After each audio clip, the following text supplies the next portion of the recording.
ನಮಸ್ತೆ ವೀಕ್ಷಕರೇ, ನಿತ್ಯ ಜ್ಯೋತಿರ ವಾಸ್ತು ಭವಿಷ್ಯ ವಿಶೇಷ ನೇರ ಪ್ರಸಾರ ಕಾರ್ಯಕ್ರಮಕ್ಕೆ ಸ್ವಾಗತ. ನಾನು ಚಿತ್ರಶ್ರೀ. ದಿನಾಂಕ 21/10/2025 ಮಂಗಳವಾರದ ಈ ದಿನದ ಒಂದು ದಿನ ಭವಿಷ್ಯ, ಹಾಗೆ ದಿನದ ವಿಶೇಷತೆ ಮತ್ತೆ ರಾಶಿ ಫಲ ಇದೆಲ್ಲ ವಿಚಾರಗಳನ್ನ ತಿಳ್ಕೊಳ್ಳೋಣ. ಹಾಗೆ ವೃಷಭ ರಾಶಿಯ ವಿಚಾರಕ್ಕೆ ಸಂಬಂಧಪಟ್ಟಂತೆ ನಾವು ಕಳೆದ ಸಂಚಿಕೆಯಲ್ಲಿ ಮಾಸ ಭವಿಷ್ಯ, ನವೆಂಬರ್ ತಿಂಗಳ ಮಾಸ ಭವಿಷ್ಯ ಮೇಷರಾಶಿಯ ವಿಚಾರದ ಬಗ್ಗೆ ನೋಡಿದ್ವಿ. ಹಾಗೆ ಈ ಒಂದು ದಿನ ವೃಷಭ ರಾಶಿಯ ವಿಚಾರಕ್ಕೆ ಸಂಬಂಧಪಟ್ಟಂತೆ ನವೆಂಬರ್ ತಿಂಗಳ ಮಾಸ ಭವಿಷ್ಯವನ್ನ ನೋಡೋಣ. ಈ ಎಲ್ಲ ವಿಚಾರಗಳ ಬಗ್ಗೆ ತಿಳಿಸ್ಕೊಡೋದಕ್ಕೆ ನನ್ನ ಜೊತೆ ಇದ್ದಾರೆ ಗುರೂಜಿಗಳು. ಅವರನ್ನ ಕಾರ್ಯಕ್ರಮಕ್ಕೆ ಸ್ವಾಗತಿಸ್ತಾ ಇದ್ದೀನಿ. ಖ್ಯಾತ ಸಂಖ್ಯಾಶಾಸ್ತ್ರಜ್ಞರು, ಖ್ಯಾತ ಜ್ಯೋತಿಷಿಗಳು ಹಾಗೂ ಖ್ಯಾತ ಪಂಚಭೂತ ವಾಸ್ತು ತಜ್ಞರಾದ ಶ್ರೀ ಮಂಜುನಾಥ್ ಗುರೂಜಿಗಳು. ಗುರೂಜಿ ನಮಸ್ತೆ, ಕಾರ್ಯಕ್ರಮಕ್ಕೆ ಸ್ವಾಗತ. ಆದಿತ್ಯಾಯ ಚ ಸೋಮಾಯ ಮಂಗಳಾಯ ಬುಧಾಯ ಚ ಗುರು ಶುಕ್ರ ಶನಿರ್ಭಾಯ ಚ ರಾಹುವೇ ಕೇತುವೇ ನಮಃ. ಗುರೂಜಿ, ನಮ್ಮ ಇವತ್ತಿನ ದಿನದ ಮೊದಲನೇ ಅಂಗ, ಈ ದಿನದ ಪಂಚಾಂಗ ಮತ್ತೆ ತಿಥಿಯನ್ನ ನೋಡೋಣ. ನೋಡಿ, ಇವತ್ತು ತುಂಬಾ ವಿಶೇಷವಾಗಿ 21 ಅಕ್ಟೋಬರ್ 2025 ಅಮಾವಾಸ್ಯೆ ತಿಥಿ, ಕೃಷ್ಣ ಪಕ್ಷ, ಚಿತ್ತಾ ನಕ್ಷತ್ರ, ವಿಷ್ಕುಂಭ ಯೋಗ, ನಾಗವಕರ್ಣ ಅಂತ ಹೇಳ್ತೀವಿ. ವಾರ ಬಂದು ಮಂಗಳವಾರ. ಬೆಂಗಳೂರಿನ ಕಾಲಮಾನ ನಮ್ಮ ರಾಜ್ಯಕ್ಕೆ ಸಂಬಂಧಪಟ್ಟ ಹಾಗೆ 6 ಗಂಟೆ 11 ನಿಮಿಷಕ್ಕೆ ಸೂರ್ಯೋದಯ ಆಗುವಂಥದ್ದು, 5 ಗಂಟೆ 56 ನಿಮಿಷಕ್ಕೆ ಸೂರ್ಯಾಸ್ತ ಆಗುವಂಥದ್ದು. ಇವತ್ತಿನ ಮುಹೂರ್ತ ಭಾಗದಲ್ಲಿ ರಾಹುಕಾಲ ಬಂದು 3 ಗಂಟೆಯಿಂದ 4 ಗಂಟೆ 28 ನಿಮಿಷವರೆಗೆ ಇರುತ್ತೆ. ಯಮಗಂಡ ಕಾಲ ಬಂದು 9 ಗಂಟೆ 8 ನಿಮಿಷದಿಂದ 10 ಗಂಟೆ 36 ನಿಮಿಷ. ಗುಳಿಕ ಕಾಲ ಬಂದು 12 ಗಂಟೆ 4 ನಿಮಿಷದಿಂದ 1 ಗಂಟೆ 32 ನಿಮಿಷ. ಅಭಿಜಿತ ಮುಹೂರ್ತ ಅಥವಾ ಅಭಿಜಿತ ಲಗ್ನ ಅಂತ ನೋಡೋದಾದ್ರೆ 11 ಗಂಟೆ 41 ನಿಮಿಷದಿಂದ 12 ಗಂಟೆ 28 ನಿಮಿಷವಾಗಿರುವಂಥದ್ದು. ಗುರೂಜಿ, ಇವತ್ತಿನ ದಿನದ ಪಂಚಾಂಗ ಮತ್ತೆ ತಿಥಿಯನ್ನ ತಿಳಿಸಿದ್ದೀರಾ. ಹಾಗೆ ದಿನದ ವಿಶೇಷತೆ ಮಂಗಳವಾರ, ಅದರಲ್ಲೂ ಬಲಿಪಾಡ್ಯಮಿ ಹಿಂದಿನ ದಿನ. ನೋಡಿ, ಇವತ್ತು ತುಂಬ ವಿಶೇಷ ದೀಪಾವಳಿ ಅಮಾವಾಸ್ಯೆ ಅಂತ ಹೇಳ್ತೀವಿ. ಇದಕ್ಕೆ ಧನಲಕ್ಷ್ಮಿಯ ಪೂಜೆಗೆ ಬಹಳ ಮಹತ್ವ ನೀಡಲಾಗಿದೆ. ನಾವು ಹಿಂದಿನ ಕೆಲವಾರು ಸಂಚಿಕೆಯಲ್ಲಿ ಹೇಳ್ದಂಗೆ ನಾವು ಧನ ತ್ರಯೋದಶಿ ಎಂದು ಕೂಡ ಧನಲಕ್ಷ್ಮಿ ಪೂಜೆ ಮಾಡಬಹುದು, ಅಥವಾ ದೀಪಾವಳಿ ಅಮಾವಾಸ್ಯೆ ಕೂಡ ಧನಲಕ್ಷ್ಮಿಯ ಪೂಜೆ, ಅದರಲ್ಲೂ ಲಕ್ಷ್ಮಿಯ ಒಂದು ಪ್ರದೋಷ ಸಮಯವನ್ನು ಕೂಡ ನಾವು ಕಳೆದ ಸಂಚಿಕೆಯಲ್ಲಿ ತಿಳಿಸ್ಕೊಟ್ಟಿದ್ವಿ. ಆ ಪ್ರದೋಷ ಸಮಯದಲ್ಲಿ ಮಹಾಲಕ್ಷ್ಮಿ ಅಥವಾ ಧನಲಕ್ಷ್ಮಿಯ ಪೂಜೆ ಮಾಡೋದ್ರಿಂದ ಅತ್ಯಂತ ಇಷ್ಟಾರ್ಥಗಳು ನೆರವೇರುವಂಥದ್ದು ಮತ್ತು ಧನ ಧಾನ್ಯ ಸಂಪತ್ತು ವೃದ್ಧಿ ಆಗುವಂಥದ್ದು ಮತ್ತು ಯಾವುದೇ ಕಷ್ಟ ಕಾರ್ಪಣ್ಯಗಳು, ಎಷ್ಟೋ ಜನ ಹೇಳ್ತಿದ್ದಾರೆ ನಮಗೆ ದುಡ್ಡಿನ ಕೊರತೆ ಬರ್ತಿದೆ, ಹಣಕಾಸು ಹೊಂದಾಣಿಕೆ ಆಗ್ತಿಲ್ಲ, ಸಾಲದ ಮೇಲೆ ಸಾಲ ಆಗ್ತಿದೆ, ಋಣಬಾಧೆಗಳು ಜಾಸ್ತಿ ಅಂತ ಹೇಳ್ತೀವಿ. ಅಂಥವರು ಈ ಒಂದು ಶ್ರದ್ಧೆ ಭಕ್ತಿಯಿಂದ ಮಾಡುವಂಥ ಪೂಜಾ ಕೈಂಕಾರಗಳು ತುಂಬ ವಿಶೇಷವಾಗಿ ಒಂದು ಕಡೆ ವಾಡಿಕೆನೇ ಇದೆಯಲ್ಲ. ದೀಪಾವಳಿಯಲ್ಲಿ ಮಹಾಲಕ್ಷ್ಮಿಯು ಎಲ್ಲರ ಮನೆ ದ್ವಾರಕ್ಕೆ ಬರ್ತಾರಂತೆ. ಎಲ್ಲಿ ಅಲಂಕಾರಿತವಾಗಿ, ಎಲ್ಲಿ ದೀಪ ಜ್ಯೋತಿಗಳು ಎಷ್ಟು ಚೆನ್ನಾಗಿ ಬೆಳಗ್ತಾ ಇರುತ್ತೆ, ಎಷ್ಟು ಸ್ವಚ್ಛವಾಗಿ ಮನೆಯನ್ನಿಟ್ಟಿರ್ತೀರ, ಅಲ್ಲಿ ಮಹಾಲಕ್ಷ್ಮಿಯ ಪ್ರವೇಶವಾಗುತ್ತೆ ಅಂತ ಹೇಳ್ತಾರೆ. ಸೊ ಆ ಅರ್ಥದಲ್ಲಿ ಕೂಡ ದೀಪಾವಳಿ ಅಮಾವಾಸ್ಯೆ ಅಂದ್ರೆ ಕತ್ಲು. ಆ ಕತ್ಲಲ್ಲಿ ಕಾರ್ತಿಕ ಮಾಸದ ವಿಶೇಷ ಈ ಒಂದು ಜ್ಯೋತಿಗಳು ಬೆಳಗೋದ್ರಿಂದ, ಆ ಮಹಾಲಕ್ಷ್ಮಿಯ ಆರಾಧನೆ ಮಾಡೋದ್ರಿಂದ, ಆ ಮಹಾಲಕ್ಷ್ಮಿಯ ಕೃಪಾ ಕಟಾಕ್ಷ ಸಿಗುವಂತ ಒಂದು ಮಹತ್ತರವಾದ ಇವತ್ತಿನ ದಿನ ಆಗಿರುವಂಥದ್ದು. ಇವತ್ತಿನ ದಿನದ ವಿಶೇಷತೆಯನ್ನ ಕೂಡ ತಿಳಿಸ್ಕೊಟ್ಟಿದ್ದೀರಾ ಗುರುಜಿ. ಹಾಗೆ ದ್ವಾದಶ ರಾಶಿಗಳ ದಿನ ಭವಿಷ್ಯವನ್ನ ಪ್ರಾರಂಭ ಮಾಡೋಣ. ಖಂಡಿತ. ಮೊದಲನೇದಾಗಿ ಮೇಷರಾಶಿಯವರಿಗೆ ಇವತ್ತಿನ ಮಂಗಳವಾರದ ಅಮಾವಾಸ್ಯೆಯ ದಿನ ಭವಿಷ್ಯ ಏನಿದೆ ನೋಡೋಣ. ಮೇಷರಾಶಿಯವರು ನೋಡಿ, ಇಂದು ನಿಮ್ಮ ಹಣವನ್ನು ಧಾರ್ಮಿಕ ಚಟುವಟಿಕೆಗಳಲ್ಲಿ ಹೂಡಿಕೆ ಮಾಡಬಹುದು. ಇದರಿಂದ ನಿಮ್ಮ ಮಾನಸಿಕ ಶಾಂತಿ ಪಡೆಯುವ ಸಂಪೂರ್ಣ ಸಾಧ್ಯತೆ ಇರುವಂಥದ್ದು.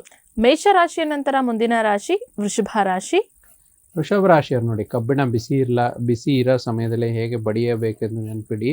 ಮೂರನೇ ವ್ಯಕ್ತಿಯ ಹಸ್ತಕ್ಷೇಪದಿಂದ ನೀವು ಮತ್ತು ನಿಮ್ಮ ಪ್ರೀತಿ ಪಾತ್ರರಲ್ಲಿ ಕಂದಕ ಸೃಷ್ಟಿಯಾಗಬಹುದು. ಅದರ ಬಗ್ಗೆ ಎಚ್ಚರಿಕೆಯಿಂದ ಇರಿ. ವೃಷಭ ರಾಶಿಯವರು ಕೂಡ ಸ್ವಲ್ಪ ಇವತ್ತಿನ ದಿನದ ಮಟ್ಟಿಗೆ ಎಚ್ಚರಿಕೆಯನ್ನು ವಹಿಸಿ ಅಂತ ಹೇಳಿ ತಿಳಿಸ್ತಾ ಮುಂದಿನ ರಾಶಿ ಗುರುಜಿ ಮಿಥುನ ರಾಶಿ. ನಿಮ್ಮ ಜೀವನದಲ್ಲಿ ಆಸಕ್ತಿದಾಯಕ ವಿಷಯಗಳು ಸಂಭವಿಸಲು ನೀವು ದೀರ್ಘಕಾಲೀನ ಕಾಲದಿಂದ ಕಾಯುತ್ತಿದ್ದಲ್ಲಿ ನಿಮಗೆ ಇವಾಗಿನ ಒಂದು ದಿನ ಸ್ವಲ್ಪವಾದರೂ ಪರಿಹಾರ ದೊರಕುವಂಥದ್ದು ಖಚಿತವಾಗಿರುವಂಥದ್ದು. ಮಿಥುನ ರಾಶಿಯ ವಿಚಾರಕ್ಕೆ ಸಂಬಂಧಪಟ್ಟಂತೆ ಇವತ್ತಿನ ದಿನ ಭವಿಷ್ಯವನ್ನ ತಿಳಿದುಕೊಂಡ್ವಿ. ಹಾಗೆ ಮುಂದಿನ ರಾಶಿ ಕರ್ಕಾಟಕ ರಾಶಿ. ನಿಮ್ಮ ಕುಟುಂಬದ ನಿರೀಕ್ಷೆಗಳಲ್ಲೂ ಪೂರ್ಣಗೊಳಿಸಲು ಏನಾದರೂ ನೀವು ಮಾಡಲೇಬೇಕು. ನೀವು ಸಂಪ್ರದಾಯದ ಬದ್ಧ ಹೂಡಿಕೆಗಳನ್ನು ಮಾಡಿದ್ದಲ್ಲಿ ನಿಮಗೆ ಒಳ್ಳೆಯ ಹಣ ಮಾಡುವಂಥ ಯೋಗ ಇವತ್ತು ಸೃಷ್ಟಿಯಾಗುವಂಥದ್ದು. ಕರ್ಕಾಟಕ ರಾಶಿಯ ನಂತರ ಗುರೂಜಿ ಮುಂದಿನ ರಾಶಿ ಸಿಂಹ ರಾಶಿ. ವ್ಯಾಪಾರಿಗಳು ಆದಷ್ಟು ಸಾಧ್ಯವಾದಷ್ಟು ನಿಮ್ಮ ವ್ಯವಹಾರಕ್ಕೆ ಸಂಬಂಧಿಸಿದ ವಿಷಯಗಳನ್ನು ಯಾರೊಂದಿಗೂ ಹಂಚಿಕೊಳ್ಳಬೇಡಿ. ಇದರಿಂದ ನಿಮಗೆ ಸ್ವಲ್ಪ ತೊಂದರೆಗೊಳಗಾಗುವಂಥ ಸಾಧ್ಯತೆಗಳು ಸಿಂಹರಾಶಿಯವರಿಗೆ ಜಾಸ್ತಿ ಇದೆ. ಗುರೂಜಿ, ಸಿಂಹ ರಾಶಿಯವರಿಗೆ ತೊಂದರೆಗಳು ಅಂತ ಹೇಳಿದ್ರಿ, ಏನಾದ್ರೂ ಪರಿಹಾರ ಭಾಗವಾಗಿ ಇವತ್ತೇನಾದ್ರು ತಿಳಿಸ್ತೀರಾ? ನೋಡಿ, ಸಾಧ್ಯವಾದಷ್ಟು ಓಂ ಆದಿತ್ಯಾಯ ನಮಃ ಅಂತ ಜಪ ಮಾಡುವಂಥದ್ದು ಅಥವಾ ಸೂರ್ಯನಿಗೆ ಅರ್ಘ್ಯ ನೀಡುವಂಥದ್ದು. ಸೂರ್ಯೋದಯದ ಸ್ವಲ್ಪ ಸಮಯದ ನಂತರ ಸೂರ್ಯನ 12 ಮಂತ್ರಗಳು, ಓಂ ಖಗಾಯ ನಮಃ, ಪೂಷ್ಣೇ ನಮಃ, ಭಾಸ್ಕರಾಯ ನಮಃ, ಓಂ ಮರಿಚೇ ನಮಃ, ಈ ರೀತಿ 12 ಸೂರ್ಯ ಮಂತ್ರಗಳು ಬರುತ್ತೆ. ಅದನ್ನ ನೀಡಿ ಅರ್ಘ್ಯ ಸೂರ್ಯನಿಗೆ ನೀಡುವಂಥದ್ದು. ಅಥವಾ ಓಂ ಆದಿತ್ಯಾಯ ನಮಃ ಅಂತ 108 ಬಾರಿ ಜಪ ಮಾಡಿ ಮನೆಯಿಂದ ಹೊರಗಡೆ ಹೊರಟ್ರೆ ಇರುವಂಥ ಸ್ವಲ್ಪ ಅಡಚಣೆಗಳು ಕೂಡ ದೂರವಾಗಿ ಒಳ್ಳೆಯದಾಗುತ್ತೆ. ಸಿಂಹ ರಾಶಿಯವರು ಇವತ್ತಿನ ದಿನ ಇದನ್ನ ಖಂಡಿತ ಮಾಡ್ಕೊಳ್ಳಿ, ಒಳ್ಳೇದಾಗ್ಲಿ ಅಂತ ಹೇಳ್ತಾ ಮುಂದಿನ ರಾಶಿ ಕನ್ಯಾ ರಾಶಿ. ಸಂಬಂಧಿಗಳಲ್ಲಿ ಸಣ್ಣ ಪ್ರಯಾಣ ಏರ್ಪಡುವಂಥದ್ದು, ಮತ್ತು ಏನಾಗುತ್ತೆ ನಿಮ್ಮ ದೈನಂದಿನ ಒತ್ತಡದ ಜೀವನದಿಂದ ನಿಮಗೆ ಸುಖ ಮತ್ತು ವಿಶ್ರಾಂತಿ ಕೂಡ ಸಿಗುವಂಥದ್ದು, ಮತ್ತು ನಿಮ್ಮ ಒಂದು ಪ್ರೇಮ ಸಂಬಂಧದ ವಿಚಾರದಲ್ಲಿ ಇವತ್ತು ವೃದ್ಧಿ ಆಗುವಂಥದ್ದು ಒಳ್ಳೆಯ ದಿನ ಆಗಿರುತ್ತೆ. ಕನ್ಯಾ ರಾಶಿಯವರಿಗೆ ಕೂಡ ಇವತ್ತಿನ ದಿನ ತುಂಬಾ ಚೆನ್ನಾಗಿದೆ, ಒಳ್ಳೇದಾಗ್ಲಿ. ಹಾಗೆ ಮುಂದಿನ ರಾಶಿ ತುಲಾ ರಾಶಿ. ಇಂದು ನಮ್ಮ ಸಹೋದರ ಅಥವಾ ಸಹೋದರಿಯರು ನಿಮ್ಮಿಂದ ಆರ್ಥಿಕ ಬೆಂಬಲವನ್ನು ಕೇಳಬಹುದು ಮತ್ತು ಅವರಿಗೆ ಸಹಾಯ ಮಾಡಿ ಇದರಿಂದ ನಿಮಗೆ ಸ್ವಯಂ ಆಗಿ ಆರ್ಥಿಕ ಒತ್ತಡ ನಿರ್ವಹಣೆ ಆಗುವಂಥದ್ದು. ತುಲಾ ರಾಶಿಯ ನಂತರ ಮುಂದಿನ ರಾಶಿಯ ವಿಚಾರದ ಬಗ್ಗೆ ನೋಡೋಣ. ವೃಶ್ಚಿಕ ರಾಶಿ. ನಿಮ್ಮ ಭರವಸೆ ಒಂದು ಸಮೃದ್ಧ, ಸೂಕ್ಷ್ಮ, ಪರಿಮಳಯುಕ್ತ, ಬೆರಗುಗೊಳಿಸುವ ಹೂವಿನ ಹಾಗೆ ಅರಳುವಂತ ಒಂದು ಶುಭ ದಿನವಾಗಿರುತ್ತೆ. ವೃಶ್ಚಿಕ ರಾಶಿಯವರಿಗೆ ಕೂಡ ಇವತ್ತಿನ ದಿನ ಶುಭ ದಿನ, ಒಳ್ಳೇದಾಗ್ಲಿ ಅಂತ ಹೇಳ್ತಾ ಹಾಗೆ ಮುಂದಿನ ರಾಶಿ ಬಗ್ಗೆ ನೋಡ್ತಾ ಹೋಗೋಣ. ಧನುರ್ ರಾಶಿ. ನಿಮ್ಮ ನಡೆಯಲ್ಲಿ ಉದಾರ ಮನೋಭಾವ ಹೊಂದಿರ್ತೀರಾ. ನಿಮ್ಮ ಕುಟುಂಬದ ಸದಸ್ಯರ ಜೊತೆಗೆ ಉತ್ತಮವಾದ ಪ್ರೀತಿಯ ಕ್ಷಣ ಕಳೆಯುವಂತ ಒಂದು ಶುಭ ದಿನವಾಗಿರುವಂಥದ್ದು. ವೀಕ್ಷಕರೇ, ಧನುರ್ ರಾಶಿಯವರು ಇವತ್ತಿನ ದಿನ ಭವಿಷ್ಯ ಏನಿದೆ ಅಂತ ಹೇಳಿ ತಿಳಿದುಕೊಂಡ್ರಿ. ಹಾಗೆ ಮುಂದಿನ ರಾಶಿ ಮಕರ ರಾಶಿ. ನಿಮ್ಮ ಇತ್ತೀಚಿನ ಒಂದು ಕೌಶಲ್ಯಗಳು ನಿಮಗೆ ಕಲಿಯಲು ಒಂದು ಸಹಾಯ ಆಗುವಂತ ಒಂದು ಶುಭ ದಿನ ಆಗಿರುವಂಥದ್ದು. ತಕ್ಷಣ ಗಮನ ನೀಡಬೇಕಾಗಿರುವಂತ ಬಹಳಷ್ಟು ವಿಚಾರಗಳಿರುತ್ತೆ, ಅದ್ರ ಬಗ್ಗೆ ಸ್ವಲ್ಪ ಹೆಚ್ಚು ಗಮನ ನೀಡಿ. ಮಕರ ರಾಶಿಯ ನಂತರ ಮುಂದಿನ ರಾಶಿ ಕುಂಭರಾಶಿ. ನಿಮ್ಮ ಪಾಲುದಾರರು ನಿಮ್ಮ ಮಾತನ್ನು ಸತ್ಕರಿಸ್ತಾರೆ. ನೀವು ಕುಳಿದುಕೊಂಡು ಮಾತಾಡಿಕೊಳ್ಬೇಕಾಗಿರುವಂಥ ಅಗತ್ಯತೆ ಇರುವಂಥದ್ದು, ಇಲ್ಲಾಂದ್ರೆ ಏನಾದರೂ ಸ್ವಲ್ಪ ಪಾರ್ಟ್ನರ್ಶಿಪ್ ಬಿಸ್ನೆಸ್ ಅಲ್ಲಿ ಏರುಪೇರುಗಳು ಆಗಬಹುದು. ಕುಂಭರಾಶಿಯವರಿಗೆ ಗುರುಜಿ ಏನಾದರೂ ಪರಿಹಾರ? ಆದಷ್ಟು ನೋಡಿ, ರಾಷ್ಟ್ರಾಧಿಪತಿಯ ಮಂತ್ರ ಓಂ ಶಂ ಶನೇಶ್ವರಾಯ ನಮಃ ಅಂತ ಜಪ ಮಾಡಿ ಮನೆಯಿಂದ ಹೊರಗಡೆ ಹೊರಟ್ರೆ ಏನಾದರೂ ಸಮಸ್ಯೆಗಳಿದ್ರೆ ಅದು ಕಮ್ಮಿ ಆಗುತ್ತೆ. ಕುಂಭರಾಶಿಯವರು ಇವತ್ತಿನ ದಿನ ಮಂಗಳವಾರದ ದಿನ ಇದನ್ನ ಮಾಡ್ಕೊಳ್ಳಿ ಅಂತ ಹೇಳ್ತಾ ಮುಂದಿನ ಹಾಗೂ ಕೊನೆಯ ರಾಶಿ ಮೀನರಾಶಿ. ಯೋಗ, ಪ್ರಾಣಾಯಾಮ, ಧ್ಯಾನ ಮಾಡಲು ಒಂದು ಸೂಕ್ತವಾದ ದಿನ. ಇದರಿಂದ ನಿಮ್ಮ ದಿನ ಚೈತನ್ಯಮಯವಾಗಿರುವಂಥದ್ದು. ಇಲ್ಲಿಗೆ ದ್ವಾದಶ ರಾಶಿಗಳ ದಿನ ಭವಿಷ್ಯ ಮುಕ್ತಾಯ ಆಗಿದೆ. ವೀಕ್ಷಕರೇ, ನಿಮ್ಮ ರಾಶಿ ವಿಚಾರಕ್ಕೆ ಸಂಬಂಧಪಟ್ಟಂತೆ ಇವತ್ತಿನ ದಿನ ಭವಿಷ್ಯವನ್ನ ನೋಡ್ಕೊಂಡಿದ್ದೀರಾ. ಹಾಗೆ ಕೆಲವೊಂದಷ್ಟು ರಾಶಿಗಳಿಗೆ ಇವತ್ತಿನ ದಿನದ ಮಟ್ಟಿಗೆ ಏನ್ ಪರಿಹಾರ ಮಾಡ್ಕೊಳ್ಬೇಕು, ಈ ದಿನ ಅಷ್ಟೊಂದು ಸೂಕ್ತ ಅಲ್ಲ ಅನ್ನುವಂತಹ ರಾಶಿಗಳಿಗೆ ಪರಿಹಾರವನ್ನ ಕೂಡ ಗುರೂಜಿಗಳು ತಿಳಿಸ್ಕೊಟ್ಟಿದ್ದಾರೆ. ಆದಷ್ಟು ಬೇಗ ಮಾಡ್ಕೊಳ್ಳಿ. ಹಾಗೆ ಗುರೂಜಿಗಳ ಬಳಿ ನೀವು ನೇರವಾಗಿ ಮಾತನಾಡೋದಕ್ಕೆ ಲಾಸ್ಟ್ 777 ಏನ್ ಡಿಸ್ಪ್ಲೇ ಆಗ್ತಾ ಇದೆ ಆ ನಂಬರ್ಗೆ ಕಾಲ್ ಮಾಡ್ಬೋದು. ಹಾಗೆ ಇನ್ನೊಂದು ವಾಟ್ಸ್ಆಪ್ ನಂಬರ್ ಡಿಸ್ಪ್ಲೇ ಆಗ್ತಾ ಇದೆ, ಆ ನಂಬರ್ಗೆ ನಿಮ್ಮ ಪ್ರಶ್ನೆಗಳನ್ನ ಕಳುಹಿಸಬಹುದು ಅಂತ ಹೇಳಿ ತಿಳಿಸ್ತಾ, ವೃಷಭ ರಾಶಿಯವರು ಇವತ್ತಿನ ಸಂಚಿಕೆಯನ್ನ ಮಿಸ್ ಮಾಡ್ಕೊಳ್ಬೇಡಿ. ಯಾಕಂದ್ರೆ ನವೆಂಬರ್ ತಿಂಗಳಿನಲ್ಲಿ ಒಂದು ಮಾಸ ಭವಿಷ್ಯ ಏನ್ ಬರುತ್ತೆ, ನೀವು ಅನ್ಕೊಂಡಿರುವಂತ ಕೆಲಸ ಆಗುತ್ತಾ ಅಥವಾ ಏನಾದ್ರೂ ಅಡೆತಡೆಗಳು ಉಂಟಾಗುತ್ತಾ, ಯಾವ ರೀತಿಯಾಗಿ ಗ್ರಹಗಳ ಪ್ರಭಾವ ನಿಮ್ಮ ರಾಶಿ ಮೇಲೆ ಬೀರ್ತಾ ಇದೆ, ನಕ್ಷತ್ರಗಳ ಅನುಸಾರವಾಗಿ ಏನೆಲ್ಲ ಫಲಗಳನ್ನ ನೀವು ಸಿದ್ಧಿಸ್ಕೊಳ್ಬಹುದು ಗುರುಜಿಗಳು ತಿಳಿಸ್ತಾರೆ. ಗುರುಜಿ, ಮೊದಲನೇದಾಗಿ ನೋಡೋದಾದ್ರೆ ನಾವು ವೃಷಭ ರಾಶಿಯ ವಿಚಾರ ಏನಿದೆ, ಗ್ರಹಗಳ ಗೋಚಾರದ ಪ್ರಭಾವ ಯಾವ ರೀತಿ ಇದೆ, ಅದರ ಒಂದು ಆಧಾರದ ಮೇಲೆ ರಾಶಿ ಫಲ ಏನ್ ತಿಳಿಸುತ್ತೆ ಗುರುಜಿ? ನೋಡಿ, ತಾವು ಹೇಳ್ದಂಗೆ ಯಾವುದೇ ರಾಶಿಫಲ ಹೇಳಬೇಕಾದಾಗ ಕೂಡ ಪ್ರಮುಖವಾದ ಗ್ರಹಗಳ ಬದಲಾವಣೆ, ಗೋಚರದ ಪ್ರಭಾವವಾಗಿ ನಾವು ಫಲಗಳನ್ನು ಆಧಾರಿತವಾಗಿ ಹಿಂದಿನ ಸಂಚಿಕೆಯಲ್ಲೂ ಕೂಡ ತಿಳಿಸಿದ್ವಿ. ಸೊ ಈ ವಿಶೇಷವಾಗಿರುವಂಥದ್ದು ಕಾರ್ತಿಕ ಮಾಸ ನಡೀತಾ ಇದೆ. ನಮ್ಮಲ್ಲ ಒಂದು ಕಾರ್ತಿಕ ಮಾಸ ಅಂತಂದರೆ ಒಂದು ದೀಪಗಳ ಮಾಸ, ಒಂದು ಹಬ್ಬಗಳ ಮಾಸ ಅಂತ ಹೇಳ್ತೀವಿ. ಸೊ ಇದರಲ್ಲಿ ಪ್ರಮುಖವಾದ ಒಂದು ಗ್ರಹಗಳ ಗೋಚಾರ, ನಿಮ್ಮ ರಾಶಾಧಿಪತಿ ವೃಷಭ ರಾಶಿಯ ರಾಶಿಯಾಧಿಪತಿಯಾದ ಶುಕ್ರ ಗೋಚಾರ ಒಂದು ಸ್ವಕ್ಷೇತ್ರದಲ್ಲಿ ಅಂದರೆ ತುಲಾ ರಾಶಿಯಲ್ಲಿ ಆಗ್ತಿರುವಂಥದ್ದು ತುಂಬ ವಿಶೇಷ ಅಂತ ಹೇಳ್ತೀವಿ 3ನೇ ತಾರೀಕು ನಂತರ. ತದನಂತರ ಬುಧನ ಗೋಚಾರ ವೃಶ್ಚಿಕ ರಾಶಿಯಲ್ಲಿ ನವೆಂಬರ್ 10ನೇ ತಾರೀಕು ಆಗ್ತಾ ಇರುವಂಥದ್ದು. ಅದೇ ರೀತಿ ಗುರುವಿನ ಗೋಚಾರ ಕೂಡ ನಿಮಗೆ ವೃಷಭ ರಾಶಿಯವರಿಗೆ ತೃತೀಯ ಭಾವದಲ್ಲಿ ಗುರುವಿನ ಗೋಚಾರ ಆಗ್ತಿದೆ. ಮತ್ತು ಸೂರ್ಯನ ಗೋಚಾರ, ಸೂರ್ಯ ಕೂಡ 17ನೇ ತಾರೀಕು ನಂತರ ಅಂದರೆ ನವೆಂಬರ್ 17ನೇ ತಾರೀಕು ನಂತರ ತನ್ನ ಮಿತ್ರನ ಮನೆ ಆದ ವೃಶ್ಚಿಕ ರಾಶಿಗೆ ಗೋಚಾರ ಆಗ್ತಿರುವಂಥದ್ದು.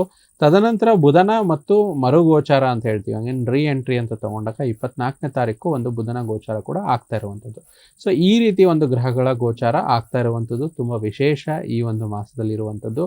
ಆಮೇಲೆ ನಾವು ಯಾವುದೇ ರಾಶಿಫಲ ಆಧಾರಿತವಾಗಿ ಇರಬೇಕಂದ್ರೆ ಪ್ರಮುಖ ದೊಡ್ಡ ಗ್ರಹಗಳ ಗೋಚಾರದ ಬದಲಾವಣೆಯನ್ನು ನಾವು ತಗೊಂತೀವಿ. ಅದರಲ್ಲಿ ಶನೇಶ್ವರನ ಗೋಚಾರ ನೋಡಿ, ನಿಮ್ಮ ವೃಷಭ ರಾಶಿಗೆ ಶನೇಶ್ವರರು ಯೋಗಕಾರಕ ಗ್ರಹ ಆಗಿರುವಂಥದ್ದು. ಯಾಕಂದ್ರೆ ನಿಮಗೆ ಭಾಗ್ಯಾಧಿಪತಿ ಕೂಡ ಅವರೇ ಆಗ್ತಾರೆ, ದಶಮಾಧಿಪತಿ ಕೂಡ ಅವರೇ ಆಗ್ತಾರೆ. ಲಾಭ ಸ್ಥಾನದಲ್ಲಿ ವಕ್ರಿಯಾಗಿ ಸಂಚರಿಸ್ತಾ ಇರುವಂಥದ್ದು ನೋಡಿ, ಭಾಗ್ಯಾಧಿಪತಿ ದಶಮಾಧಿಪತಿಯಾಗಿ ಲಾಭ ಸ್ಥಾನದಲ್ಲಿ ಇರೋದ್ರಿಂದ ವೃಷಭ ರಾಶಿಯವರಿಗೆ ತುಂಬ ಯಥೇಚ್ಛವಾಗಿ ಕೆಲಸ ಕಾರ್ಯಗಳಲ್ಲಿ ಒಳ್ಳೆಯದಾಗುವಂಥದ್ದು. ಮತ್ತು ಅವರು ಓಡಾಟ ಮತ್ತು ಅವರು ತಿರುಗಾಟ ಏನೇ ಇದ್ರೂ ಕೂಡ ಕಾಲಹರಣ ಮಾಡದೇ ಇರೋಂಗೆ ಅವರಿಗೆ ತುಂಬ ಅನುಕೂಲತೆಗಳನ್ನ ತಂದುಕೊಡುತ್ತೆ. ಆದರೆ ಶನೇಶ್ವರರು ವಕ್ರಿ ಇರೋದ್ರಿಂದ ಸ್ವಲ್ಪ ಫಲಗಳು ನಿಧಾನವಾಗಿ ಬರುತ್ತೆ. ಅದೇ ರೀತಿ ನಿಮಗೆ ಗುರುವಿನ ಗೋಚಾರ, ಗುರು ಏನಾಗಿತ್ತು ನಿಮಗೆ ಅಷ್ಟಮಾಧಿಪತಿ ಮತ್ತು ಲಾಭಾಧಿಪತಿಯಾದ ಗುರುಗ್ರಹರು ಸ್ವಲ್ಪ ಗುರುಬಲದಿಂದ ಕುಂಠಿತಗೊಂಡು 3ನೇ ಮನೆಗೆ ಗುರುವಿನ ಗೋಚಾರ ಆಗ್ತಿರುವಂಥದ್ದು. ಅದಕ್ಕೆ ಸ್ವಲ್ಪ ಧನ ಧಾನ್ಯ ಸಂಪತ್ತಲ್ಲಿ ನಿಧಾನ ಆಗುವಂಥದ್ದು ಮತ್ತು ಹೆಚ್ಚು ಪ್ರಯತ್ನ ಪಟ್ಟು ಕೆಲಸಗಳನ್ನು ಮಾಡುವಂಥದ್ದು ಗುರುವಿನ ಫಲ ಹೇಳುತ್ತೆ. ಸೊ ಇವೆರಡು ಪ್ರಮುಖವಾದ ಒಂದು ಗ್ರಹ ಗೋಚಾರದ ಪ್ರಭಾವ ಅಂತ ಹೇಳ್ತೀವಿ. ಸಣ್ಣ ಪುಟ್ಟ ಗ್ರಹಗಳ ಗೋಚಾರ ನಾವು ಮುಂದುವರೆದ ಭಾಗದಲ್ಲಿ ನೋಡ್ತಾ ಬರ್ತೀವಿ. ಓಕೆ ಗುರೂಜಿ, ಇನ್ನೂ ಕೂಡ ಮುಂದುವರೆದು ನೋಡೋದಾದ್ರೆ ವೃಷಭ ರಾಶಿಗೆ ಗ್ರಹ ಗೋಚಾರದ ಪ್ರಭಾವವನ್ನ ವಿಸ್ತೃತವಾಗಿ ನೋಡೋದಾದ್ರೆ ಹೇಗಿರುತ್ತೆ, ಅದರ ಒಂದು ಪ್ರಭಾವ ವೃಷಭ ರಾಶಿಯವರ ಮೇಲೆ ಹೇಗೆ ಬೀರ್ತಾ ಇದೆ ಅಂತ ನೋಡಿ. ನಾವು ಅವಾಗಲೇ ಹೇಳ್ದಂಗೆ ಈ ಗುರು ಶನಿಯಿಂದ ಅಷ್ಟೊಂದು ಏನು ಬಾಧೆ ಇಲ್ಲ. ದೊಡ್ಡ ಗ್ರಹಗಳಾದರೂ ಕೂಡ ಒಳ್ಳೆ ಲಾಭ ತಂದು ಕೊಡುವಂಥದ್ದು, ಚಿಕ್ಕ ಪುಟ್ಟ ಗ್ರಹಗಳು ಕೂಡ ಲಾಭ ಕೊಡಲೇಬೇಕು. ಸೊ ಇನ್ನು ನಿಮ್ಮ ರಾಶಾಧಿಪತಿ ಶುಕ್ರ ಇಲ್ಲೇನಾಗುತ್ತೆ ಅಂದರೆ ಸ್ವಕ್ಷೇತ್ರಕ್ಕೆ ಬರುವಂಥದ್ದು, ಆದರೆ 6ನೇ ಭಾವಕ್ಕೆ ಬರುವಂಥದ್ದು ಒಳ್ಳೇದಂತ ಹೇಳ್ತೀವಿ. ಮತ್ತು ಇದು ದ್ವಿತೀಯ ಮತ್ತು ತೃತೀಯ ಸ್ಥಾನಕ್ಕೆ ಒಳ್ಳೆ ಶುಭ ಲಾಭವನ್ನೇ ಕೊಡುವಂಥದ್ದು. ಮತ್ತು ಧನ ಸಂಪಾದನೆ ವೃದ್ಧಿ ಆಗುತ್ತೆ. ಮತ್ತು 3ನೇ ಮನೆಯಲ್ಲಿ ಗುರು ಇರೋದ್ರಿಂದ ಏನಾಗುತ್ತೆ, ಧೈರ್ಯ ಸಾಹಸ ಪರಾಕ್ರಮ ಹೆಚ್ಚಾಗುವಂಥದ್ದು. ಮತ್ತು ಚತುರ್ಥ ಭಾವ ನಿಮಗೆ ಸುಖ ಭೋಗ ಐಶ್ವರ್ಯಗಳನ್ನು ಕೊಡುವಂಥದ್ದು ಈ ಮಾಸದಲ್ಲಿ. ಮತ್ತು ಈ ಒಂದು ನವೆಂಬರ್ ಮಾಸದಲ್ಲಿ ನೋಡೋದಾದರೆ ಶುಕ್ರ ಗ್ರಹರು ಷಷ್ಠ ಭಾವದಲ್ಲಿರುವಂಥದ್ದು. ತದನಂತರ ಶುಕ್ರ ಬದಲಾವಣೆ ಆಗಿರುವಂಥದ್ದು ಏನಾಗುತ್ತೆ ಅಂದರೆ ಒಂದು ಸ್ವಕ್ಷೇತ್ರದಲ್ಲಿರುವಂಥದ್ರಿಂದ ಒಳ್ಳೆ ಫಲಗಳನ್ನು ನೀಡುತ್ತೆ. ಯಾವ ರೀತಿ ಒಳ್ಳೆ ಫಲ ಅಂತಂದರೆ ನಿಮ್ಗೇನಾದರೂ ಲೋನ್ಸ್ ತಗೊಳ್ಳುವಂಥದ್ದು, ಮತ್ತು ಎಲ್ಲೋ ಬ್ಯಾಂಕಿನಿಂದ ಸಾಲ ಪಡೆಯಲು, ಏನೋ ಒಂದು ಹಣಕಾಸಿನ ನೆರವು ಸಿಗಲು ಅದು ತುಂಬ ಒಳ್ಳೆಯದಾಗುವಂಥದ್ದು. ಇನ್ನು ಉಳಿದ ಹಾಗೆ ಮುಂದಿನ ಒಂದು ಸೂರ್ಯನ ಗೋಚಾರ, ಸುಖ ಸ್ಥಾನಾಧಿಪತಿ ಸೂರ್ಯ ಏನಾಗ್ತಾರೆ ಇಲ್ಲಿ ಸಪ್ತಮ ಸ್ಥಾನಕ್ಕೆ ಬರುವಂಥದ್ದು 17ನೇ ತಾರೀಕು ನಂತರ. ಇದು ಕೂಡ ಒಂದು ಕೇಂದ್ರಾಧಿಪತಿ ಇನ್ನೊಂದು ಕೇಂದ್ರ ಸ್ಥಾನಕ್ಕೆ ಹೋಗೋದ್ರಿಂದ ಈ ಮಾಸದಲ್ಲಿ ಏನಾದರೂ ಮದುವೆ ಮಾತುಕತೆಗಳು ಜರುಗಿದ್ರೆ ನಿಮ್ಮ ಒಂದು ರಾಶಿ ವೃಷಭ ರಾಶಿಯವರಿಗೆ ಚೆನ್ನಾಗಾಗುತ್ತೆ. ಮತ್ತು ಆದಷ್ಟು ಈ ಭೂಮಿ ಖರೀದಿ, ವಾಹನ ಖರೀದಿ ಅದು ಕೂಡ ಒಳ್ಳೆ ಲಭ್ಯ ಆಗುವಂಥ ಸಾಧ್ಯತೆ ಇದೆ. ಮತ್ತು ದಶಮ ಸ್ಥಾನದಲ್ಲಿ ರಾಹು ಗ್ರಹ ಇರುವಂಥದ್ದು ಇದು ಕೂಡ ತುಂಬ ಒಳ್ಳೆಯದಂತ ಹೇಳ್ತೀವಿ. ಯಾವಾಗ ರಾಹು 10ನೇ ಮನೆಯಲ್ಲಿದ್ದರೆ ಈ ಒಂದು ವೃಷಭ ರಾಶಿಯವರು ಯಾರು ಟೆಕ್ನಾಲಜಿಕಲ್ ಜಾಬ್ಸು, ಆರ್ಟಿಫಿಷಿಯಲ್ ಇಂಟೆಲಿಜೆನ್ಸು ಮತ್ತು ಮಷೀನ್ಸು, ಟೂಲ್ಸು, ರೊಬಾಟಿಕ್ಸು ಮತ್ತು ಕಂಪ್ಯೂಟರ್ ಇಂಜಿನಿಯರಿಂಗು ಇವರಿಗೆ ತುಂಬ ಒಳ್ಳೆಯದು ಆಗುತ್ತೆ. ಒಳ್ಳೆ ಅಪಾರ್ಚುನಿಟಿ ಸಿಗುವಂಥದ್ದು ನೋಡ್ತೀವಿ. ಗುರು 3ನೇ ಮನೆಯಲ್ಲಿದ್ದರಿಂದ ಧೈರ್ಯದಿಂದ ಮುನ್ನುಗ್ತೀರಾ. ಮತ್ತು ಅದೇ ರೀತಿ ಇಲ್ಲಿ ಏನಾಗುತ್ತೆ ಅಂದರೆ ಸಪ್ತಮದಲ್ಲಿ ಕುಜ ಇರೋದ್ರಿಂದ ಏನಾದರೂ ಸ್ವಲ್ಪ ಮಟ್ಟಿಗೆ ಕುಜದೋಷ ನಿರ್ಮಾಣ ಆಗುತ್ತೆ. ಆದರೆ ಕೂಡ ದ್ವಿತೀಯ ಪಂಚಮಾಧಿಪತಿಯಾದ ಬುಧ ಗ್ರಹರು ಕೂಡ ಸಪ್ತಮ ಸ್ಥಾನಕ್ಕೆ ಬರೋದ್ರಿಂದ ಯಾರ್ಯಾರು ಪ್ರೀತಿ ಪ್ರೇಮ ಪ್ರಣಯ ಈ ರೀತಿ ಒಂದು ಸಂಬಂಧದಲ್ಲಿರ್ತಾರೋ ಅವರಿಗೆ ಲವ್ ಕಮ್ ಅರೇಂಜ್ ಮ್ಯಾರೇಜ್ ಮಾಡ್ಕೊಳ್ಳೋದಕ್ಕೆ ವೃಷಭ ರಾಶಿಯವರಿಗೆ ಮನೆಯವರ ಕಡೆಯಿಂದ ಸಹಾಯ ಸಿಗುವಂಥದ್ದು ಒಂದು ಶುಭ ವಿಚಾರ. ಈ ರೀತಿ ಒಂದು ನವಗ್ರಹಗಳ ಗೋಚಾರ ವೃಷಭ ರಾಶಿಯವರಿಗೆ ನವೆಂಬರ್ ಮಾಸದಲ್ಲಿ ಪ್ರಭಾವ ಬೀರುತ್ತಮ್ಮ. ಓಕೆ, ಇನ್ನು ಗುರುಜಿ ರಾಷ್ಟ್ರಾಧಿಪತಿಯ ಒಂದು ಪ್ರಭಾವದಿಂದ ಗೋಚಾರದ ಪ್ರಭಾವ ಎಷ್ಟರ ಮಟ್ಟಿಗಿದೆ, ಅದರ ಒಂದು ಆಧಾರದ ಮೇಲೆ ಏನೆಲ್ಲ ನಿರೀಕ್ಷೆಗಳನ್ನ ಇಟ್ಕೊಳ್ಬಹುದು ವೃಷಭ ರಾಶಿಯವರು ನವೆಂಬರ್ ಮಂತ್ನಲ್ಲಿ? ನೋಡಿ, ವೃಷಭ ರಾಶಿಯವರಿಗೆ ರಾಷ್ಟ್ರಾಧಿಪತಿ ಏನಾಗುತ್ತೆ ಚತುರ್ಥ ಭಾವದಿಂದ ಪಂಚಮ ಸ್ಥಾನಕ್ಕೆ ನೀಚ ಸ್ಥಾನದಲ್ಲಿ ಹೋಗೋದ್ರಿಂದ ಸ್ವಲ್ಪ ನಿಧಾನ ಫಲಗಳಂತ ಹೇಳ್ಬೋದು. ಸೊ ಯಾವ ರೀತಿ ಅಂದರೆ ಮದುವೆ ಇತ್ಯಾದಿ ಕಾರ್ಯಗಳಲ್ಲಿ ಸ್ವಲ್ಪ ನಿಧಾನ ಅಂತ ಹೇಳ್ತೀವಿ. ಇದು ಒಂದು ವಿಚಾರ ಸ್ವಲ್ಪ ನೆಗೆಟಿವ್ ಅಂತಲೇ ಹೇಳ್ಬೋದು. ಪಂಚಮ ಸ್ಥಾನದಲ್ಲಿ ಶುಕ್ರ ನೀಚನಾಗಿರೋದ್ರಿಂದ ಸಂಬಂಧಗಳಿಗೆ ಕಾರಕ, ಅಂದರೆ ಸಂಬಂಧಗಳು ಅಪವಾದಗಳು ಸ್ವಲ್ಪ ಜಾಸ್ತಿ ಬರುತ್ತೆ, ಎಚ್ಚರಿಕೆಯಿಂದ ಇರಬೇಕು. ಮತ್ತು ನಿಮ್ಮ ರಾಶಿಗೆ ದ್ವಿತೀಯ ಮತ್ತು ಸಪ್ತಮಾಧಿಪತಿಯಾದ ಮಂಗಳ ಗ್ರಹರು ಸಪ್ತಮ ಸ್ಥಾನಕ್ಕೆ ಬರುವುದರಿಂದ ಏನಾಗುತ್ತೆ, ನಿಮ್ಮ ಸಿಟ್ಟು ಕೋಪಗಳು ಸ್ವಲ್ಪ ಜಾಸ್ತಿ ಆಗುವಂಥದ್ದು ಮತ್ತು ಸುತ್ತಮುತ್ತಲ ಜನರ ಮೇಲೆ ಸ್ವಲ್ಪ ರೇಗಾಡೋಕ್ಕೆ ಜಾಸ್ತಿ ಆಗುತ್ತೆ ಇವರಿಗೆ. ಸೊ ಅದೇ ರೀತಿ ಸ್ವಲ್ಪ ಇರಿಟೇಟ್ ಕೂಡ ಆಗ್ಬೋದು. ಸೂರ್ಯ ಬಂದು ನಿಮಗೆ ಚತುರ್ಥ ಭಾವಾಧಿಪತಿಯಾಗಿ ಸಪ್ತಮ ಸ್ಥಾನದಲ್ಲಿ ಒಳ್ಳೆ ಫಲಗಳನ್ನು ಕೊಡ್ತಾರೆ. 17ನೇ ತಾರೀಕು ನಂತರ ಈ ಫಲಗಳು ಇನ್ನೂ ಹೆಚ್ಚಾಗಿ ಬರುವಂಥದ್ದು. ಸೊ ಅದೇ ರೀತಿ ದ್ವಿತೀಯ ಮತ್ತು ಪಂಚಮಾಧಿಪತಿಯಾದ ಬುಧನಿಂದನೂ ಕೂಡ ಅನುಕೂಲ ಇದೆ. ಆದರೆ ತೃತೀಯ ಸ್ಥಾನದಲ್ಲಿ ಇರುವ ಗುರು ನಿಮಗೆ ಧೈರ್ಯ ಸಾಹಸ ಪರಾಕ್ರಮನ ನೀಡ್ತಾರೆ. ಆದರೆ ಸ್ವಲ್ಪ ಅಷ್ಟಮಾಧಿಪತಿ ಕೂಡ ಆಗಿ ತೃತೀಯ ಸ್ಥಾನದಲ್ಲಿ ಇರೋದ್ರಿಂದ ಸ್ವಲ್ಪ ಪ್ರಯಾಣ ಮಾಡಲು ಸ್ವಲ್ಪ ಎಚ್ಚರಿಕೆಯಿಂದ ಇರಬೇಕಂತ ಹೇಳ್ತೀವಿ. ಮತ್ತು ರಾಷ್ಟ್ರಾಧಿಪತಿ ಪಂಚಮ ಸ್ಥಾನದಲ್ಲಿ ಇರೋದ್ರಿಂದ ಸಾಲಬಾಧ ಕಡಿಮೆ ಆಗುತ್ತೆ. ರೋಗ ರಿಪು ಋಣು ಶತ್ರು ಯಾವುದೇ ಇದ್ರೂ ಕುಗ್ಗುವಂಥದ್ದು. ಸಮಸ್ತ ಏಳಿಗೆಯನ್ನು ಕೂಡ ವೃಷಭ ರಾಶಿಯವರು ಈ ಒಂದು ನವೆಂಬರ್ ಮಾಸದಲ್ಲಿ ಈ ಒಂದು ರಾಷ್ಟ್ರಾಧಿಪತಿ ಪ್ರಭಾವದಿಂದ ಪಡೆದುಕೊಳ್ಬೋದು. ಗುರೂಜಿ, ನಕ್ಷತ್ರಗಳ ಅನುಸಾರವಾಗಿ ಏನೇನೆಲ್ಲ ರಾಶಿ ಫಲ ಅಥವಾ ಏನೇನೆಲ್ಲ ನಿರೀಕ್ಷೆಗಳನ್ನ ವೃಷಭ ರಾಶಿಯವರು ಇಟ್ಕೊಳ್ಬಹುದು, ಪರಿಹಾರ ಭಾಗವಾಗಿ ಏನ್ ಮಾಡ್ಕೊಳ್ಬೇಕು ಅಂತ ಹೇಳಿ ತಿಳಿಸಿ. ನೋಡಿ, ನಕ್ಷತ್ರದ ವಿಚಾರವಾಗಿ ವೃಷಭ ರಾಶಿಯಲ್ಲಿ ಪ್ರಮುಖವಾದ 3 ನಕ್ಷತ್ರಗಳು ಕೃತಿಕಾ, ರೋಹಿಣಿ, ಮೃಗಶಿರ ಅಂತ ಹೇಳ್ತೀವಿ. ಕೃತಿಕಾ ನಕ್ಷತ್ರದವರು ನೀವು ಹಿಂದೆ ಮಾಡಿದ ಯಾವುದೋ ಒಂದು ಕೆಲಸಗಳು ನಿಮಗೆ ಫಲವಾಗಿ ಈ ತಿಂಗಳಲ್ಲಿ ಉತ್ತಮ ಧನಾಗಮನ ಸಿಗುವಂಥದ್ದು. ಮತ್ತು ಹೆಚ್ಚು ಹೆಚ್ಚು ಫೈನಾನ್ಸ್ನಲ್ಲಿ ಹೂಡಿಕೆ ಮಾಡಿದ್ರೆ ನಿಮ್ಗೆ ಒಳ್ಳೆ ರಿಟರ್ನ್ಸ್ ಬರುತ್ತೆ ಅಂತ ಹೇಳ್ತೀವಿ. ಅಂದರೆ ಯಾವುದೇ ಫೈನಾನ್ಸ್ ಸೆಕ್ಟರ್ ಆರ್ಥಿಕತೆ ವಿಚಾರವಾಗಿ ಒಳ್ಳೆಯದಾಗುತ್ತೆ. ರೋಹಿಣಿ ನಕ್ಷತ್ರದವರಿಗೆ ನಿಮಗೆ ನಿಮ್ಮ ಉಪಾಯಗಳು ನಿಮಗೆ ಸಿದ್ಧಿಯನ್ನು ತಂದು ಕೊಡುತ್ತೆ.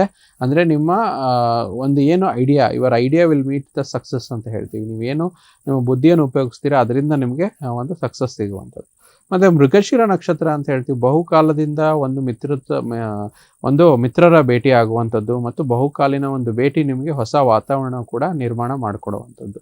ಈ ಎಲ್ಲ ಫಲಗಳು ಕೃತ್ತಿಕಾ, ರೋಹಿಣಿ, ಮೃಗಶಿರ ಅದಾದರೆ ಪರಿಹಾರಗಳು ಏನು ಅಂತಂದರೆ, ವೃಷಭ ರಾಶಿಯವರಿಗೆ ನವೆಂಬರ್ ತಿಂಗಳಲ್ಲಿ ಆದಷ್ಟು ಆಂಜನೇಯ ಸ್ವಾಮಿಯನ್ನು ದಿನಾಲು ದರ್ಶನ ಮಾಡಿ, ಹನುಮಾನ್ ಚಾಲಿಸವನ್ನು ಹೇಳಿ, ಮತ್ತು ವಿಶೇಷವಾಗಿ ಮಂಗಳವಾರ ಸಂಜೆ ಸುಂದರಕಾಂಡ ಪಾರಾಯಣ ಮಾಡಿ. ಇದು ತುಂಬ ಒಳ್ಳೆಯದಾಗುತ್ತೆ. ಮತ್ತು ಹೆಚ್ಚು ಕಮ್ಮಿ ಒಂದು ಸೂಚನೆ, ಇನ್ನೂ ಹೆಚ್ಚು ಇದಾಗಬೇಕಂದ್ರೆ ಸ್ವಲ್ಪ ಬಡವರಿಗೆ ಊಟ ಕೊಡಿಸಿ, ವಿಶೇಷವಾಗಿ ವಿಶೇಷ ಚೇತನರಿಗೆ ಅಥವಾ ವೃದ್ಧರಿಗೆ ಊಟವನ್ನು ಕೊಡಿಸಿ, ಈ ರೀತಿ ಮಾಡಿ. ಮತ್ತು ಸೂಚನೆ ಏನು ಅಂದರೆ, ವೃಷಭ ರಾಶಿಯವರಿಗೆ ನವೆಂಬರ್ ಮಾಸದಲ್ಲಿ ಕರಿದ ಆಹಾರ ಪದಾರ್ಥಗಳನ್ನು ತಿನ್ನಬೇಡಿ, ವರ್ಜಿಸಿ. ಇದರಿಂದ ನಿಮಗೆ ಆರೋಗ್ಯ ಚೆನ್ನಾಗಿರುತ್ತೆ. ಒಟ್ಟಿನಲ್ಲಿ ನವೆಂಬರ್ ಮಾಸ ಏನಿದೆ ವೃಷಭ ರಾಶಿಯವರಿಗೆ ಒಂದು ಸ್ವಲ್ಪ ಒಳ್ಳೇದೇ ಇರುವಂತದ್ದು ಅಲ್ವಾ ಗುರುಜಿ? ಹೌದು, ಖಂಡಿತ. ಓಕೆ, ನಾವು ಒಂದು 100% ಅಂತ ತಗೊಂಡಾಗ 60-70% ವೃಷಭ ರಾಶಿಯವರಿಗೆ ತುಂಬಾ ಚೆನ್ನಾಗಿದೆ. ವೃಷಭ ರಾಶಿಯವರಿಗೆ ನವೆಂಬರ್ ತಿಂಗಳಿನಲ್ಲಿ ಮಾಸ ಭವಿಷ್ಯ ಹೇಗಿದೆ ಅಂತ ಹೇಳಿ ಕೂಡ ಗುರುಜಿಗಳು ತಿಳಿಸ್ಕೊಟ್ಟಿದ್ದಾರೆ. ಹಾಗೆ ಏನೆಲ್ಲ ಪರಿಹಾರ ಭಾಗವಾಗಿ ಮಾಡ್ಕೊಳ್ಬೇಕು ಅದನ್ನ ಸಹ ಮಾಡ್ಕೊಳ್ಳಿ, ಮತ್ತಷ್ಟು ಒಳ್ಳೇದಾಗ್ಲಿ ಅಂತ ಹೇಳ್ತಾ ಗುರುಜಿ ಇಷ್ಟೊತ್ತು ಕೂಡ ನಮ್ಮ ಜೊತೆ ಇದ್ದು ಮಾಸ ಭವಿಷ್ಯ, ವೃಷಭ ರಾಶಿಯ ನವೆಂಬರ್ ತಿಂಗಳ ಮಾಸ ಭವಿಷ್ಯ ಆಗಿರ್ಬೋದು, ಹಾಗೆ ದಿನದ ಪಂಚಾಂಗ, ತಿಥಿ ಮತ್ತೆ ದ್ವಾದಶ ರಾಶಿಗಳ ದಿನ ಭವಿಷ್ಯವನ್ನ ನಮ್ಮ ವೀಕ್ಷಕರಿಗೆ ತಿಳಿಸ್ಕೊಟ್ಟಿದ್ದೀರಾ ಗುರುಜಿ. ಧನ್ಯವಾದಗಳು. ಸರ್ವೇ ಜನೋ ಸುಖಿನೋ ಭವಂತು, ಸಮಸ್ತ ಸನ್ಮಂಗಳಾನಿ ಭವಂತು. ನೋಡಿದ್ರಲ್ಲ ವೀಕ್ಷಕರೇ, ಇವತ್ತಿನ ಈ ಸಂಚಿಕೆಯನ್ನ ಇಲ್ಲಿಗೆ ಮುಗಿಸ್ತಾ ಇದ್ದೀವಿ. ಮತ್ತೊಂದು ಸಂಚಿಕೆಯಲ್ಲಿ ಮತ್ತೊಂದು ರಾಶಿಯ ಜೊತೆಗೆ ಭೇಟಿಯಾಗೋಣ. ನೋಡ್ತಾ ಇರಿ ಪ್ರಗತಿ ಟಿವಿ, ಇದು ನಿಮ್ಮಿಂದ ನಿಮಗಾಗಿ.